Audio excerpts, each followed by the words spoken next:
பரந்தூர் விமான நிலைய திட்டம் கைவிடப்பட்டது தொடர்பாக தமிழக சட்டப்பேரவையில் இன்று காரசார விவாதம் நடைபெற்றது. விமான நிலையம் அமைக்க அனைத்து அம்சங்களையும் ஆய்வு செய்த பிறகே பரந்தூர் தேர்வு செய்யப்பட்டதாக திமுக உறுப்பினர் தங்கம் தென்னரசு தெரிவித்தார். புதிய விமான நிலையத்துக்கு பரந்தூரை தேர்வு செய்ததற்கு எந்த உள்நோக்கமும் இல்லை என்ற அவர், பரந்தூருக்கு முன்பு பல இடங்களை ஆய்வு செய்ததாகவும், ஆனால் அவற்றை விமான ஆணையம் ஏற்கவில்லை என்றும் கூறினார். இவ்வளவு நடந்த பிறகு இத்திட்டம் கைவிடப்பட்டால் இனி எப்போது விமான நிலையம் வரும்? மீனம்பாக்கம் விமான நிலையம் விரிவாக்கம் எப்படி சாத்தியம்? அங்கு இருக்கிற மக்களை எங்கே அனுப்புவீர்கள் என அடுக்கடுக்கான கேள்விகளை தங்கம் தென்னரசு எழுப்பினார். சென்னை இருக்கக்கூடிய எக்ஸிஸ்டிங் விமான நிலையத்தை நீங்க நாங்க பண்றோம்னு சொல்றீங்க. எத்தனை பேர் அங்க நீங்க எப்படி செகண்ட் ரன்வே அங்க எப்படி வரும்? இதே ஜியோகிராபிக்கலா டெமோகிராபிக்கா சென்னையில் இருக்கக்கூடிய எக்ஸிஸ்டிங் ஏர்போர்ட்ல எவ்வளவு பெரிய பிரச்சனை வரும்? எத்தனை பேரை நீங்க மீனம்பாக்கத்துல இருந்து டிஸ்லோகேட் பண்ணுவீங்க? அதனுடைய டென்சிட்டி ஆஃப் பாப்புலேஷனை நீங்க வச்சு பாருங்க.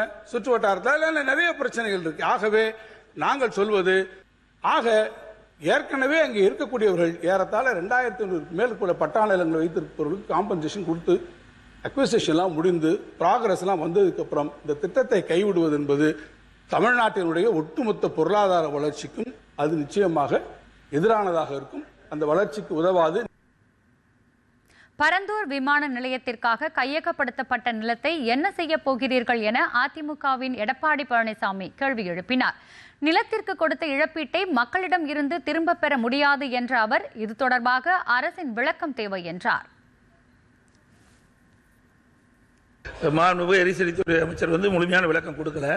ஏன்னா அங்கே பரந்தூர் விமான நிலையத்திற்கு அவர் பதிலளித்தது 48% நிலம் கையகப்படுத்திருக்கிறாங்க. அதில் 1702 ஏக்கர் நிலம் கையகப்படுத்தப்பட்டதாக, அதற்கு உண்டான இழப்பீட்டு தொகை விவசாயிடத்தை கொடுத்தாச்சு. இப்போ 1702 ஏக்கரை விவசாயிக்கு கொடுப்பீங்களா, இல்லை வேறு திட்டத்துக்கு பயன்படுத்துவீங்களா, இல்லை விவசாயிடத்திலிருந்து அந்த தொகையை பெறுவீர்களா என்ற விளக்கத்தை மாண்புமிகு எரிசக்தித்துறை அமைச்சர் விளக்க வேண்டும். இதற்கு பதிலளித்து பேசிய சட்டத்துறை அமைச்சர் நிர்மல்குமார், பரந்தூர் விமான நிலைய திட்டத்திற்கு சுற்றுச்சூழல் அனுமதி கூட வாங்கப்படவில்லை என்றார். 48% நிலங்கள் கையகப்படுத்தப்பட்டுள்ளதாக கூறிய அமைச்சர், ஏகனாபுரம், தண்டலம் உள்ளிட்ட கிராமங்களில் 1 சென்ட் நிலம் கூட கையகப்படுத்தப்படவில்லை என்றார். இதுல திரும்ப திரும்ப தவறான தகவல் கொடுத்துட்டு இருக்காங்கன்றதான் நம்ம சொன்னது. ஏன்னா 90% இருந்து 95% நம்ம அக்யூர் பண்ணி முடிச்சிட்டோம், அக்யூசேஷன் முடிச்சிட்டோம், கையகப்படுத்தி முடிச்சிட்டோம்னு சொன்னாங்க. அது கிடையாது. 48% மட்டும்தான் கையகப்படுத்தப்பட்டு உள்ளது.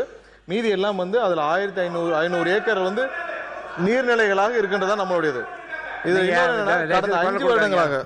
கடந்த 5 வருடங்களாக இந்த இதுல கையகப்படுத்தப்பட்ட நிலங்கள் எப்படி எந்த மாதிரினா, யார் யாரெல்லாம் வெளியூர்களில் வசிக்கிறார்களோ அவர்களுடைய நிலங்கள் மட்டும்தான் ஃபோர்ஸ்ஃபுல்லா நீங்க உங்களுடைய வங்கி கணக்கில் போடப்படும் சொல்லி ஃபோர்ஸ்ஃபுல்லா கையகப்படுத்தினாங்களே தவிர்த்து, உள்ளூர்ல நான் சொல்லப்பட்ட இந்த 4 பெரிய கிராமங்களில் இதுவரை 1 சென்ட் நிலம் கூட கையகப்படுத்தவில்லை. இது குறித்து ஆதவ் அர்ஜுனா பேசும்போது, பரந்தூர் விமான நிலையமா இல்லை விவசாயிகள் கண்ணீரா என்றால் முதலமைச்சர் விவசாயிகள் கண்ணீர் பக்கம்தான் நிற்பார் என்றார்.